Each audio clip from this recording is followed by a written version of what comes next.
لربها وحقت وإذا الأرض مدت وألقت ما فيها وتخلت وأذنت لربها وحقت يا أيها الإنسان إنك كادح إلى ربك كدحا فملاقيه فأما من أوتي اقتربت صلاة العشاء فسوف يحاسب حسابا يسيرا وينقلب إلى أهله مسرورا وأما من أوتي كتابه وراء ظهره فسوف يدعو سبورا ويصلى سعيرا كان في أهله مسرورا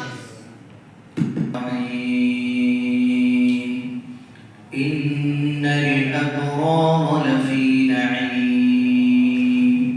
أعوذ بالله من الشيطان الرجيم.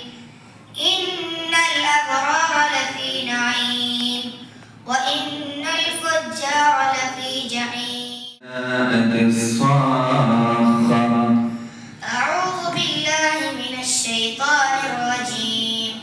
فإذا جاءت الصاخة يوم يفر المرء من أخيه وأمه وأبيه وصاحبته وبنيه لكل امرئ منهم يومئذ شأن يغنيه وجوه يومئذ مسفرة ضاحكة مستبشرة ووجوه يومئذ عليها غبرة